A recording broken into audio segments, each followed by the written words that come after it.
자, 2장 하나님을 알고 믿는데 무엇이 필요한가 오늘 세 번째 시간 함께 보도록 하겠습니다. 자, 계시입니다. 아무리 사람이 중생을 한다고 해도 하나님께서 영적 세계와 그 내용을 사람에게 계시해 주지 않으면 우리는 그것에 대해서 알 수 없습니다.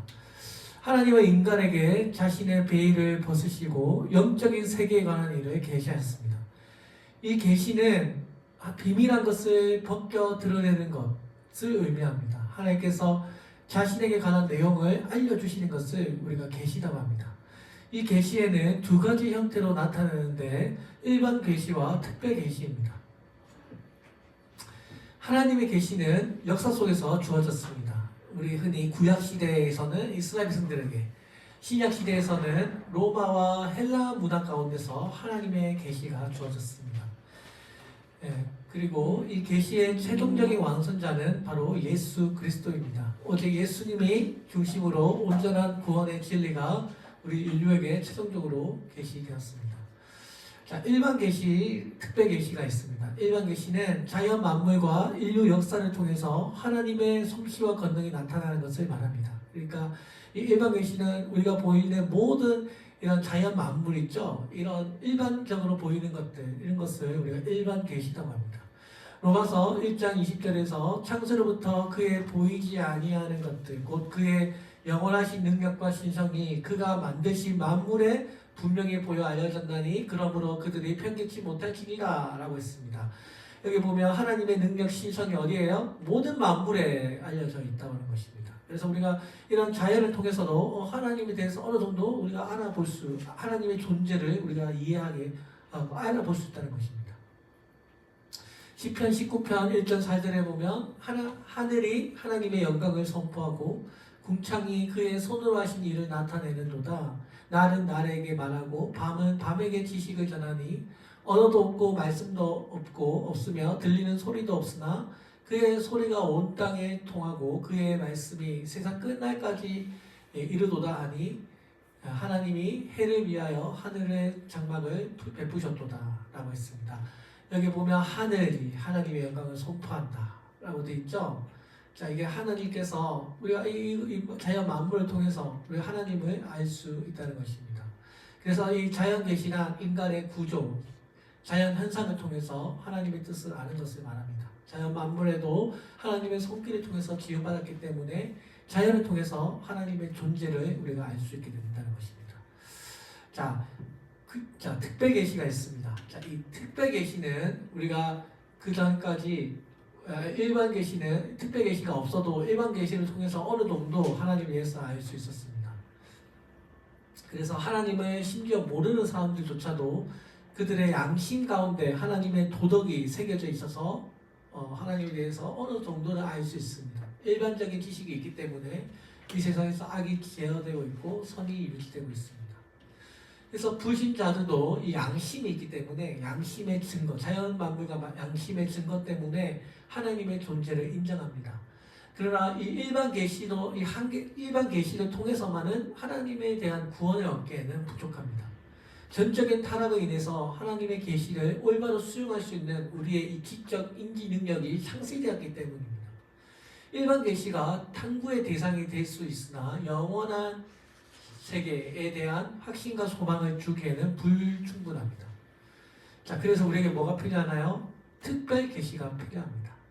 특별 계시는 하나님께서 죄인들을 구원하기 위한 목적으로서 내려오는 계시로서 우리가 흔히 읽고 있는 하나님 말씀 성경이 바로 특별 계시이고 이 중심에는 예수님이 있습니다. 일반 계시는 굉장히 모호합니다. 그죠? 하나님이란 존재 같은 것, 존재에 대해서 어느 정도는 파악을 할 수 있어요. 근데 그걸로는 불충분합니다. 그래서 특별 계시가 구원의 진리를 밝히 보여줍니다. 하나님께서 선택받은 백성들을 중심으로 주어진 이 계시, 죄인들을 구원하기 위한 목적으로 주어지는 계시가 바로 특별 계시입니다. 일반 계시의 진정한 의미와 목적을 파악하기 위해서, 회복하기 위해서는 우리에게 이 특별 계시가 필요한 것입니다. 히브리서 1장 1절 3절의 말씀에 보면 옛적의 선지자들을 통하여 여러 부분과 여러 모양으로 우리 조상에게 말씀하신 하나님이, 여기 보면 구약에 여러 선지자들이 이 하나님에 대해서 말씀하셨대요. 하나님은 우리와 하나가 되고 우리를 위한 모범이 되시고 우리를 가르치시고 자신을 우리에게 계시하기 위해서 가장 중요한 것으로는 우리의 구원을 베푸기 위해서 바로 예수 그리스도가 사람이 되어 되셨습니다. 빌립보서 2장 6절 8절 말씀. 그래서 이 예수 그리스도, 예수님 그 자체가 사실은 하나님에 대해서 보여주는 특별 계시입니다. 우리는 하나님의 말씀을 통해서 하나님을 믿게 되고 말씀과 함께 하시는 하나님의 영을 만나게 됩니다. 그래서 말씀과 함께하는 것 이 자체가 하나님의 사실을 만나는 것입니다. 사람이 영적인 세계를 분별하기 위해서는 중생을 해야 되죠. 일단 거듭나야 돼요. 그 다음 뭐가 필요해요? 하나님의 계시가 있어야 한다는 것입니다. 자, 세 번째로 성령의 조명하심입니다.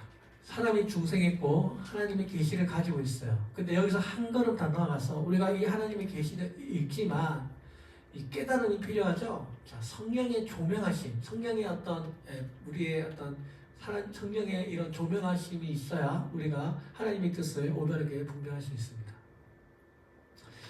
고린도서 2장 14절에 보면 육에 속한 사람은 하나님의 성령의 일을 받지 아니하려니 이는 그것들이 그에게 어리석게 보이며 또 그는 그것들을 알 수도 없나니 그러한 일은 영적으로 분별되기 때문이다. 여기 보면 고린도서는 육에 속한 사람이랑 영에 속한 사람을 아주 분명하게 구별하고 있습니다. 그래서 육에 속한 사람은 하나님의 일을 알 수 없다. 하나님의 일은 하나님의 영에 속한 사람만이 알 수 있다. 성령을 통해서 하나님의 계시가 주어지는 것도 하나님의 계시를 받게 하는 것도 다 사실은 하나님의 영이 하는 일입니다.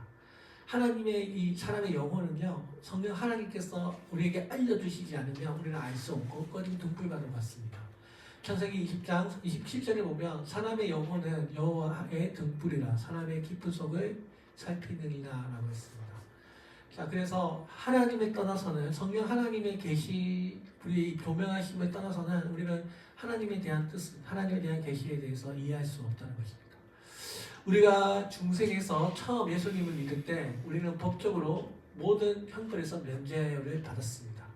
예수님 믿으면 우리가 중생하게 되고 그럼 이제 제사함으로부터 자유하다고 선언을 받습니다. 자, 그런데 그래서 하나님께서 예수 그리스도를 영접한 사람은 죄에 대한 책임을 완전히 없는 상태로 우리를 받아주십니다. 로마서 8장 1절 2절에서 그러므로 이제 그리스도 예수 안에 있는 자에게는 결코 정죄함이 없나니 이는 그리스도 예수 안에 있는 생명의 성령의 법이 죄와 사망의 법에서 너를 해방하였습니다. 이 선언했어요. 죄 없다고. 자, 그러나 우리가 한 가지 주의할 점은 우리가 구원 한 사람의 심령이 완전히 우리가 구원 받았다고 해서 그렇다고 해서 완전히 그냥 성령이 완전 충만하고 완전히 거룩하고 깨끗해진 상태는 아니라는 것입니다. 중생 이후에도 우리의 영혼은 죄로 더러워진 상태로 남아 있을 수 있고 또 이 더러워진 죄는 성화된 삶 곧 신앙생활을 해 나가면서 죄를 벗겨 나가야 한다는 것입니다. 성령의 조명하심은 바로 이 죄로부터 깨끗해져가는 과정이라고 할 수 있습니다. 성령께서는 우리를 중생하게 하실 뿐만 아니라 죄로 어두워진 우리의 심령을 밝게 해주셔서 우리가 더 하나님의 뜻을 깨달을 수 있도록 역사해 주십니다. 여기 보면 성경에 보면 이 하나님의 깊은 속마음 여러분 누가 알 수 있겠습니까? 사람의 속도 알 수가 없는데 하나님의 속을 누가 알 수 있겠습니까? 근데 하나님의 속을 알 수 있는 분이 한 분 딱 계세요. 누구라고요? 예수님이세요. 성령님이세요.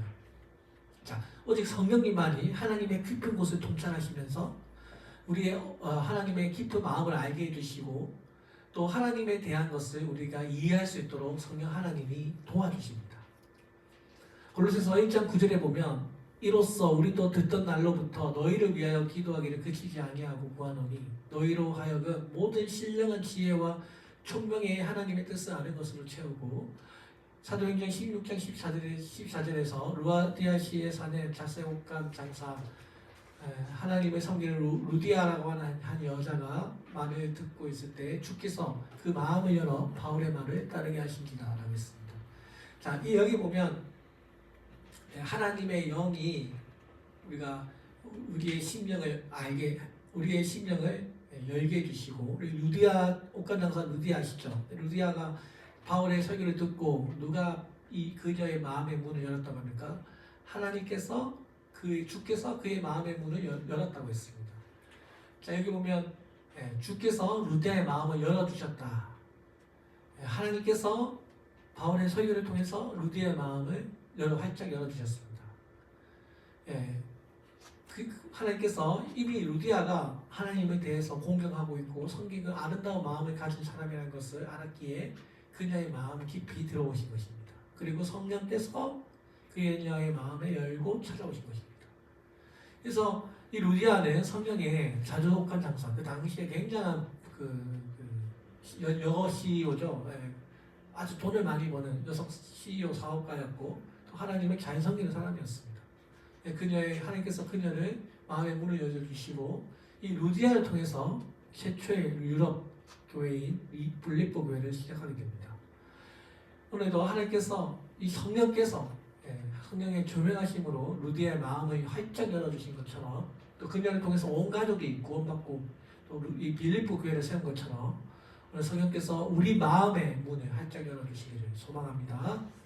그래서 이 루디아의 헌신적인 신앙을 통해서 이 빌립보 교회가 세워졌습니다. 오늘 우리도 우리의 것들을 들여서 이 땅 가운데 복음의 문이 활짝 열리기를 소망합니다. 우리 교회가 루디아처럼 하나님 나라를 위해서 나의 소중한 것들을 들여서 주님을 섬기는 교회가 되기를 소망합니다. 기도하겠습니다. 하나님 감사합니다. 오늘 이렇게 짧은 시간 주님 우리 계시에 대해서 말씀을 나누었습니다. 일반 계시, 특별 계시, 그리고 성경의 조명하심. 오늘 우리가 이것들을 잘 하나님 앞에 잘 실천해서 주님께서 우리의 마음의 문을 열어주셔서 하나님 앞에 아낌없이 드리고 또 우리가 깨달을 수 없는 하나님의 뜻을 성령께서 알게 해주시고 우리 인생에 한치 앞도 알 수 없는 이 인생길 하나님 우리의 인생의 등불을 밝혀 주시옵소서. 교회의 발전을 위하여 날마다 기도합니다. 하나님 우리 교회 귀한 영혼들 하나님 보내주시니 너무나 감사합니다. 우리가 이들과 함께 아버지 아름다운 하나님의 나라를 이룰 수 있도록 아버지 역사하여 주시옵소서. 예수님의 이름으로 기도합니다.